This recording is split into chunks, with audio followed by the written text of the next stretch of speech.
E, Mauro, para mim não tem como começar o programa hoje sem ser falando de uma derrota imbecil do Flamengo, né, Mauro? Porque do jeito que o Flamengo poderia ter decidido, se tornou uma derrota ridícula.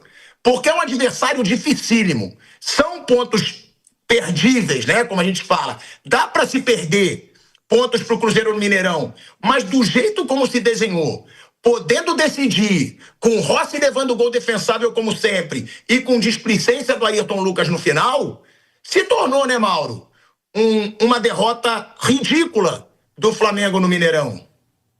Você acabou de falar que o Cruzeiro é um time forte, então uma derrota para o Cruzeiro não pode ser classificada como ridícula, a não ser que fosse 5-0, aí a gente desvaloriza o Cruzeiro, como se fosse um time qualquer, não é? É um time forte. O Arthur Jorge colocou vários titulares em campo, até imaginava que ele fosse colocar, como fez o Atlético botou meio time reserva ontem, né, contra o Internacional. Eu imaginava que ele fizesse o mesmo, deixasse de fora não só o Gerson, como outros jogadores importantes, pensando no jogo contra o Galo, na terça-feira pela Copa do Brasil. O Cruzeiro será o mandante, né, o jogo no Mineirão. Então é importante, né, para o Cruzeiro até fazer um resultado nesse jogo de ida, porque a volta será na Arena MRV, estádio do Atlético Mineiro. E não, ele colocou o time forte em campo, né? Muitos jogadores titulares, eu imaginava, repito, um time mais mesclado. Isso mostrou que o Cruzeiro até colocou um pouco em risco o desgaste da equipe pensando na terça-feira, porque estava engasgado, óbvio, natural, com a derrota sofrida no Maracanã na quarta-feira. Eu acho que a responsabilidade, agora falando do Flamengo, a vitória do Cruzeiro é justa, tá? Para mim é justa, porque eu acho que o Cruzeiro no segundo tempo foi melhor e o Flamengo foi incompetente quando tinha o domínio do jogo. Aí até concordo com você nesse aspecto. Mas acho que a vitória foi justa. No final do jogo, o jogo estava totalmente aleatório, podia ser para qualquer lado. O Luiz Araújo teve uma chance de finalizar aos 45, furou. Aí segue o jogo, saiu o gol com um pouco de sorte, a bola bate no Léo Ortiz. Não acho que a culpa é do Ayrton Lucas, ele estava cercado por 4 jogadores. Eu concordo que ele poderia ter se livrado da bola, mandado para a área, ele tentou ali um passe, ali perdeu. Mas se você observar, não tem ninguém se aproxima dele. Ninguém se aproxima, porque isso não tem um lance a mostrar. Ele fica sozinho, cercado por 4. Gente, já no final do jogo, o Cruzeiro fez marcação forte com 4 homens em cima do cara que tinha a bola, no campo de defesa, para recuperar a bola e reiniciar um ataque. Tem que olhar para o adversário também. Então a culpa não é só do Ayrton Lucas, não. Ele foi equivocado? Acho que sim, ele poderia ter feito melhor. Mas e os companheiros? Ninguém se aproximou, ninguém deu opção de passe.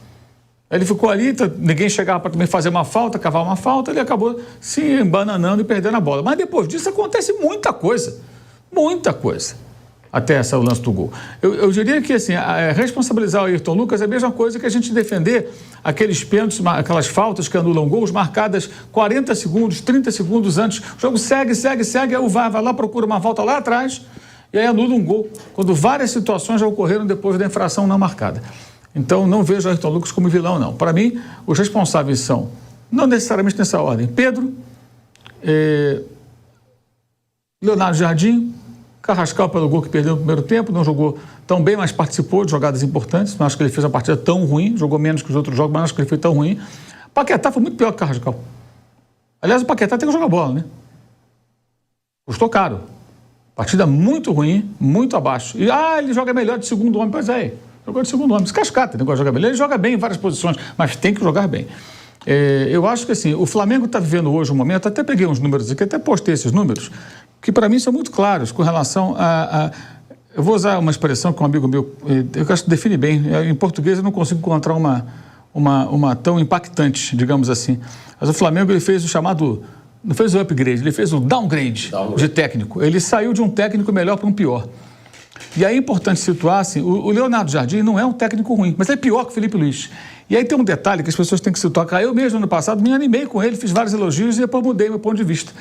Ele é um técnico que chegou no Brasil, isso é fato, com um currículo internacional mais pesado do que o de Jorge Jesus. Título na Grécia, foi a semifinal de Liga dos Campeões, Jesus nunca foi tão longe. Então, no aspecto de competição internacional, ele tinha feitos maiores do que o do JJ, que é mais técnico do que ele. Mas o currículo era bom. Mas ele fez o último trabalho dele na Europa, de sucesso, em 2017. Aí depois de 18 sai do Mônaco, volta em 19 ele vai embora, a segunda fase dele foi ruim demais. 19. Quando ele sai do Mônaco, para você ter uma ideia, torcedor, foi na época que o Jesus estava comemorando o título brasileiro da Libertadores, final de 2019. De lá para frente ele ficou no Oriente Médio, 2 clubes nos Emirados, um na Arábia Saudita, que foi no começo, e depois no Catar. Foi para o futebol muito menos competitivo. E o Oriente Médio, quando eu falo Arábia Saudita, não é da bolha, é antes um pouco da bolha. Essa bolha que foi Cristiano Ronaldo e seus Blue Caps. Então, é um futebol mais suave, menos competitivo, mais leve, né? Enfim. E aí ele vem para o Cruzeiro e começa bem, ele recupera o Cruzeiro. Eu fiquei muito bem impressionado com jogos, por exemplo, contra Palmeiras e Flamengo, que ele empata os dois fora, com chance de ganhar os dois, e ganha os dois em Belo Horizonte. Ele poderia ter ganho os 4 jogos. Mas eu comecei a observar algo que me incomodava, vendo as partidas contra Ceará, perdeu em casa, foi rebaixado. Sport, lanternaço do campeonato, empatou em casa, quase perde. Santos, que estava no rebaixamento, perdeu também. CRB na Copa do Brasil, empatou em casa, foi buscar a classificação em Maceió. Ou seja, contra os times mais fracos, começou a fraquejar e na reta final do campeonato ele foi perdendo o gás e ficou bem para trás de Palmeiras e de Flamengo, que ficaram brigando pelo título, que em dado momento ele podia brigar pelo título. Ali comecei a mudar um pouco a minha visão sobre esse técnico. Mas entendo que no Cruzeiro ele pegou um time desarrumado e começou a arrumar. No Flamengo ele pegou um time arrumado em uma fase. Depois do início de temporada, muito confuso, com um planejamento que foi alterado, aquela coisa toda. Eu acho que o Felipe Luiz recuperaria aquilo naturalmente com algum tempo a mais. Mas foi demitido pelo ego dos dirigentes, né, do presidente e do diretor, que quiseram colocar um técnico deles. E ele herda um time, gente, é um time que é só você retomar as características positivas do ano passado, né, e acrescentar alguma coisa a mais, né? Como ele mesmo disse que faria, queria um time mais objetivo, até eu acho que o time tem sido mais objetivo. Mas olha só, o Flamengo disputou 20 partidas no Brasileiro sob o comando de Leonardo Jardim. Sofreu 17 gols. Nos primeiros 20 jogos da Série A em 25, todos com o Felipe Luiz, o Flamengo levou 10 gols. Você vê a diferença. E era líder. Era líder. Levou 10 gols. O ataque, no ano passado, aí você vê, no ano passado, 20 jogos, 41 gols. Neste ano, 20 jogos com o Jardim, 41 gols. Onde está a diferença? Então, a objetividade é a mesma e a defesa é o problema. A defesa é o problema. O time já perdia gols, o Pedro já era displicente em jogadas assim. Isso tudo já acontecia no passado. E acontecia antes do Felipe também, com os jogadores que já estavam lá. A diferença é na defesa, né? Aí eu peguei aqui, Jorge Jesus. Ele fez 29 jogos em 2019 no Brasileiro, marcou 71 gols, sofreu 28. Jorge Jesus no Brasileiro teve uma média de 2,45 gols a favor e 0,96 contra. A média do Felipe Luiz é de 0,70 e pouco. Quer dizer, cara, a defesa do Felipe Luiz era melhor do que a do Jorge Jesus. O Flamengo tomava menos gol do que com todos os técnicos que passaram nesse período. Então ele herdou um time que sabia se defender. Sabe quantas finalizações o Flamengo permitiu ontem ao Cruzeiro? 24. 24. Domínio do primeiro tempo foi absoluto do Flamengo. Sabe quantas vezes arrematou? 6. É muito pouco. Menos que o Cruzeiro, que chutou 7. Então, quando foi dominante, finalizou pouco. E depois permitiu ao Cruzeiro finalizar 24 vezes durante o jogo.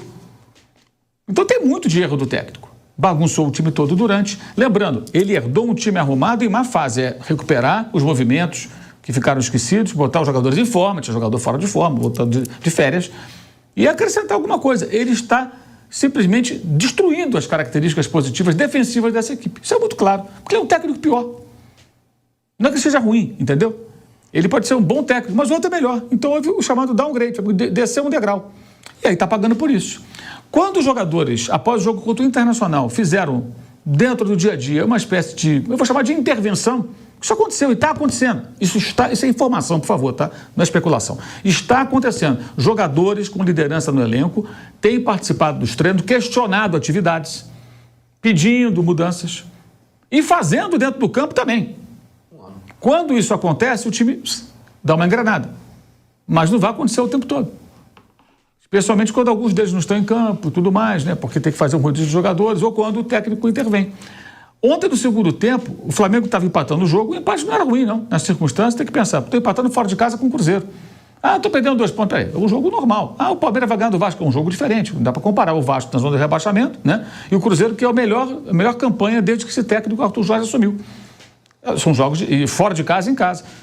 Seria natural pensar antes da rodada. O Palmeiras deve recuperar, deve ampliar uma vantagem na liderança. Mas tem que fazer o que o Flamengo tentar evitar que ela seja de 3 pontos. Pelo menos 1 ponto. Dentro do jogo é o raciocínio lógico. Que parece que não consegue pensar. Como contra o próprio Palmeiras, o técnico do Flamengo não entendeu, quando teve o Carrascal expulso, que era para fechar o time. Ele abriu o time, tomou 3-0. Com 2 falhas de Rossi, inclusive. Aí vamos pro Rossi. O Rossi, praticamente todas as bolas chutadas no gol nesses 3 jogos entraram, exceto bolas muito fáceis. O lance do Arroio ontem foi defensável. O gol da Libertadores, no meio de semana, né, no outro meio de semana, eu acho até que tudo bem, foi um chute sem muito ângulo, mas fez uma curva. Ontem, primeiro que ele avisou que ia chutar, já sabia que o jogador ia chutar, já conhece, já tomou um gol do cara. E a bola não foi no ângulo, não foi no canto, ela foi mais por meio do gol. Mal colocado, como no gol do Lucas Romero na quarta-feira, aceitando tudo. Eu vou fazer uma afirmação aqui, eu botei isso na rede social, e não é zoeira, não. Para o Flamengo com o Rossi, um pênalti é menos perigoso que um chute de fora da área, sem marcação. Se o jogador tiver um bom chute de média distância, ele tem chance de fazer o gol, é sério, maior do que porque ele pega pênalti para burro. Então, se o cara for bater um pênalti, eu acho que a chance dele defender hoje, nessa fase, é maior do que um chute de fora da área, um bom chute. Não um peteleco. Não precisa ser um chute espetacular. O chute do Arroio foi um bom chute, mas não foi tão bom quanto o outro. A bola não vai lá no ângulo indefensável. Ele está mal colocado. Reflexo lento, pulo atrasado. Terrível, terrível. E vem falhando desde o final do ano passado. Se nós colocarmos, além de erros, trapalhadas como contra o PSG, que o gol foi anulado, contra o Fluminense, também perdeu o jogo, porque quis sair jogando, aquela coisa toda com o pé. Aí o Flamengo foi buscar um jogador para a posição, um goleiro. Esse goleiro não jogou um jogo do Brasileiro, gente. Só fez 7 partidas até agora, Carioca e uma da Libertadores contra o Cusco, que já não valia mais nada, o Flamengo já era líder do grupo, né? Isso foi em 29 de maio. Ele não joga há quase 3 meses. Tudo bem, teve Copa do Mundo no meio, mas ele não joga há quase 3 meses. O André não joga. Custou, contando luvas, impostos, bababá, tudo. Está no balanço do Flamengo, equivalente a 5,77 milhões de euros. Um goleiro que custou isso tudo. Ah, não foi tudo isso para o Gil Vicente? Tudo bem, mas está lá no balancete. É um investimento significativo para o rapaz não jogar. Por que não joga? Se ele veio contratado por esse valor, ele tem que ser um goleiro capaz de desafiar o titular. O preço praticamente do Carlos Miguel. Exato, ele tem que desafiar o titular. Ora, bolas. Mas não joga. O que acontece? Não tem nível? Então tem um erro grave aí que foi cometido pelo Boto, né? Que contratou o Jardim, porque é evidente que o Rossi precisa de uma competição, pelo menos. E não está acontecendo. Então o Rossi também é outro personagem, um vilão do jogo. O Carrascal, eu acho que ele erra porque tem uma chance, quando está 0-0, que ele sai com a bola dominada diante do Otávio, entrando na área, já era para ter chutado, mas tem que dominar, tem que pentear a bola, tem que pensar na Colômbia, tem que dançar um sei lá o quê, e depois chutar para o gol. Aí o Fabrício Bruno, que é um zagueiro que tem suas limitações, mas tem uma virtude que é a velocidade, ele vem na disparada e intercepta a tentativa de finalização. Ô, Mauro, ele mas não tem consegue essa chutar. também, ó. Oi. Tem essa também, ó. Essa também foi bizarra, que ele domina aqui, que ele zone a bola. Lembra? Eu achei a pior a outra, porque assim, ele ia chegar chutando. Chega chutando. O zagueiro tá vindo, chega chutando. Chutar errado é do jogo. Chutar pra fora é do jogo, mas chuta. Não conseguiu nem finalizar. Aí depois tem o Pedro, né? Aí a gente vai ver o gol do Pedro, né? Não, esse não, o gol perdido. Olha essa finalização. Isso é uma brincadeira. Se você olhar por trás do gol, cara, ele tinha todo o outro lado para finalizar. Aí as pessoas falam, mas o Pedro tem um combo. Cara, não interessa. Ele é um jogador de muito recurso técnico, tinha que chutar sempre assim, ó. Tira do goleiro, bate no canto. Por que aquele chutinho ridículo antes? Estava 0-0. Aí eu coloquei na rede social. Por isso que ele não foi à Copa do Mundo. Por conta de lance assim. Logo depois ele fez o gol. Ah, envelheceu. Não, envelheceu não. Olha o resultado. Era para ser 2-0. Um jogador como o Pedro, que aliás, fica aí os colegas fazendo matéria, que tem proposta não sei de onde, que não apareceu ainda no Flamengo, que quer renovar contrato. O contrato vai até o final do ano que vem, quer renovar contrato. Justifica, meu irmão. Decida jogos. Decida jogos. Ora, ontem teve oportunidade, jogou muito bem na quarta-feira. Mas ontem tinha que ter decidido o jogo. Primeiro tempo, o Flamengo dominou, poderia ter feito pelo menos 2 gols. Aí quando vira com um gol, a vantagem muito pequena, sofre um empate, falei já do Rossi, né? E aí o jogo muda. E aí entra de novo o Leonardo Jardim. Trocação. O time dele aceita a trocação. O time dele não consegue parar a bola e falar, opa, esse jogo está muito... O jogo ficou totalmente aleatório. Pelado, aleatório. Lá e cá. Tanto que o Luiz Araújo tem uma chance de frontal, ele fura ali, se atrapalha, o jogo segue e tem a jogada do gol do Cruzeiro, que a bola bate e entra. Ali era uma questão de sorte e azar. Podia ser para qualquer lado. O time do Felipe Luiz também errava em alguns jogos, mas ele controlava um jogo desse.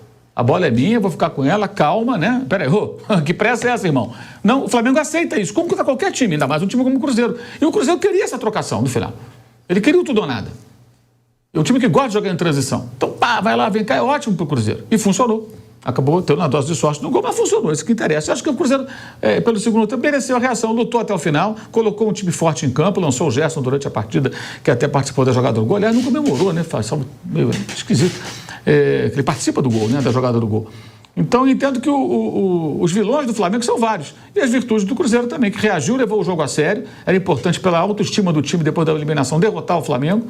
Teve uma presença de mais de 30 mil torcedores no estádio e conseguiu uma vitória importante que dá não cura a ressaca da eliminação da Libertadores, mas faz um bem danado também às vésperas do jogo do Atlético. Os jogadores não chegarem lá estourados na terça-feira, pode fazer um bom jogo e tentar avançar na Copa do Brasil, que é o título possível para o time do Cruzeiro. Então, eu repito, perder para o Cruzeiro não é nenhum absurdo, ainda mais em Belo Horizonte. Mas perder dessa maneira, por tudo que eu falei, é muito grave. Eu acho que o técnico tem enorme responsabilidade, mas muito grande. E maior do que a dele é de quem contratou. Eu escrevi isso hoje no meu blog e vou falar aqui agora que fique registrado. Tá? Eu duvido que, se não houver uma mudança muito grande do Leonardo Jardim, eu duvido que lá internamente, se não estão arrependidos, eles não fiquem arrependidos. Não os demitiu o Felipe. Não vão admitir nunca que foi um erro. Mas de terem contratado o Leonardo Jardim. Mas não vão admitir. Quem contratou não vai admitir. E não se espante se mesmo campeão de algo, no final do ano, ele seja uma espécie de Dorival. Ele não fica para o ano que vem. Porque a queda é muito clara. Mas ele pode ser campeão porque o time do Flamengo, o elenco é muito bom. E é muito melhor que os demais. Inclusive com relação a Libertadores. Exceção do Palmeiras. Se você observar, os dois times que brigam pelo título brasileiro têm, nesse momento, trabalhos fracos dos seus dois técnicos, por acaso portugueses, por acaso. Trabalhos fracos e brigam pelo título, porque os dois elencos são muito melhores. O trabalho do Palmeiras é ruim nesse momento, o Palmeiras está jogando rigorosamente nada. O trabalho do Leonardo Jardim do Flamengo também é ruim. O Flamengo tem muitos altos e baixos. Uma partida muito boa na quarta e hoje uma partida muito fraca. Mas os elencos são melhores, então eles vão disputar o título mesmo com trabalhos ruins. E o que tem que ser cobrado tanto de um quanto do outro é mais qualidade no trabalho, porque se um dos dois conseguir se organizar e jogar direito, aí pode nadar de braçada, porque os elencos são muito superiores aos demais. É isso que faz a diferença. Mas nesse momento o Cruzeiro joga menos do que pode e o Flamengo, quando joga, no meu entendimento, é pelo passado, quando ele retoma características do passado. O Leonardo Jardim colocou muito pouco de bom nesse time, o trabalho dele é ruim, em jogos como o de ontem, muito fraco, e no final ainda vai na coletiva, critica os jogadores, como se ele não tivesse nada com isso, né? Quer dizer, ele tem um ambiente maravilhoso, até vai lá e critica o jogador e tal, erramos aqui e ali, e reclama da trocação, em outras palavras, que é uma característica que o Flamengo não tinha até a chegada dele. A trocação é a característica do Flamengo, do Leonardo Jardim. Senhor Bap e senhor Boto, esses são os maiores responsáveis, porque fizeram a grande atrapalhada do ano, que acho que tirando os dois, não vi ninguém concordar com essa troca. Aliás, nesse momento, o Felipe Luiz está estreando no Campeonato Francês e o Mônaco vai derrotando o Le Havre fora de casa por 1-0. Não, e tem uma coisa, né? Em cima do que o Mauro falou, tem uma coisa em comum ainda do Flamengo do Felipe Luiz com o Flamengo do Leonardo Jardim, que é a perda de gols, cara. O Flamengo perde muito gol. Cara, eu vou dizer, vai ter flamenguista chateado, já teve, né? Quando eu disse que eu não sou o super fã do Pedro, e não sou, pô. Não sou super fã do futebol dele. Acho ele um baita jogador, acho um dos melhores 9 do Brasil. Agora, essa displicência é uma das coisas que me irrita. E até o gol, ele não finalizou bem. O gol ele finaliza em cima do Otávio, de novo. Só que o Otávio vai fechando o ângulo e bate na mão dele e entra. Porra, se o cara é o melhor 9 do Brasil, como a grande maioria acha, eu tenho a humildade de reconhecer como se a grande maioria acha, então o cara é o maior 9 do Brasil, ele não pode ter 3 finalizações ruins cara a cara com o goleiro no mesmo jogo. 3 finalizações, porque o gol também é em cima do Otávio. Velho, eu gostei do jogo ontem, eu assisti o jogo, eu gostei do jogo, acho que a altura de Flamengo e Cruzeiro, né? A temporada passada, como o Mauro lembrou bem aqui, o Cruzeiro, ele empata com o Palmeiras em São Paulo, empata no Rio e ganhou os 2 jogos em Minas, né? Na arrancada, não deu tempo. Quando começa a temporada, com o Tite, né? O Cruzeiro com o Tite, todo mundo, pô, agora vai o Cruzeiro, é a terceira força aí que vai bater de frente com o Flamengo e Palmeiras, pelas conquistas de título, né? Copa do Brasil, Libertadores, Campeonato Brasileiro. o Cruzeiro conquista, depois de tempo, o Campeonato Mineiro, quebrando a sequência do Atlético, né? E na semana seguinte, o Tite, uma semana depois, o Tite é demitido, porque estava mal no Campeonato Brasileiro, né? Chega o Arthur Jorge, vai consertando essa equipe, o Cruzeiro recebe reforços caros, só vê o valor do Gerson, né? E é uma equipe forte também, não vejo nenhum problema do Cruzeiro ter ganho do Flamengo, como o Flamengo ganhou no meio de semana em 2-1, jogos bons, com uma nova lei aí, uma nova regra da FIFA, os jogos estão mais disputados. Teve a trocação mesmo ali no final, quem estava assistindo podia ver que a qualquer momento poderia o Cruzeiro fazer o segundo ou o Flamengo nos contra-ataque indo. Tudo aberto, bem distante, né? E eu ainda acho que esse Cruzeiro, ele ainda vai brigar ali, se ele jogar com atenção que ele jogou com o Flamengo, e quando joga contra o Palmeiras, contra os demais, ele ainda pode brigar por título. Hoje vão estar 9 pontos à frente, mas o Cruzeiro enfrenta o Palmeiras no Mineirão, né? Só que tem uma sequência de jogos aí, tem quase 15 jogos ainda, tem muita coisa por 15 jogos, é 45 pontos a ser disputado, né? O Arthur Jorge melhorou bastante. Ele pega o time na zona de rebaixamento e leva o Cruzeiro. No confronto pela Libertadores, eu acho que do lado que o Flamengo está, o Cruzeiro talvez seja o melhor, que joga o melhor futebol, né? O Flamengo conseguiu passar, o Cruzeiro tem um clássico na terça-feira diante do Atlético Mineiro. E por sinal, né, o Cruzeiro ganha mais no estádio do Atlético do que o Atlético ganhou, tem mais vitória. Então eu não vejo assim, perdeu. O Pedro, lógico, perdeu. Pedro teve 3 oportunidades, 3 melhores oportunidades foi com o Pedro. Ele perde 2 e faz 1. Depois que o jogo tá 1-1, tem aquela no segundo tempo que ele também perde. Quer dizer assim, ficou uma trocação, né, Tico? O Carrascal também perdeu um gol logo com 2 minutos de jogo, logo no comecinho. Não vejo nenhuma calamidade, não. Acho que foi um bom jogo. O Flamengo em algum momento estava melhor no jogo, o Cruzeiro depois retoma. Aquela trocação, gostei muito ontem da partida do Matheus Pereira, não só porque ele fez o gol que deu o título ao Cruzeiro, a vitória ao Cruzeiro, mas durante o jogo ele é muito participativo, meia participando, tocando. Acho que ele está retomando o bom futebol dele. Que não é um jogador barato. Se a gente fala assim, dentro do futebol brasileiro hoje, até o Bahia consegue pagar. Até quando eu falo até o Bahia, que virou sabe, tem atletas que ganham R$1 milhão. Se eu pegar aqui uma relação de clubes que tem atletas que ganham R$1 milhão, é um monte. 2 milhões, o Cruzeiro é um dos times que tem atletas que ganham mais de 2 milhões. Olha o salário do Gerson, o salário do Matheus Pereira, do Caio Jorge. Os caras tudo acima de 2 milhões. Como o Flamengo tem os deles também. Então a trocação e o jogo vai ser duro. E o Mauro falou dos 2 portugueses do Palmeiras e do Flamengo. O português do Cruzeiro chegou, já foi campeão de Libertadores com o Botafogo, campeão brasileiro, e está acertando o Cruzeiro. Bom técnico. Tá, bom técnico também.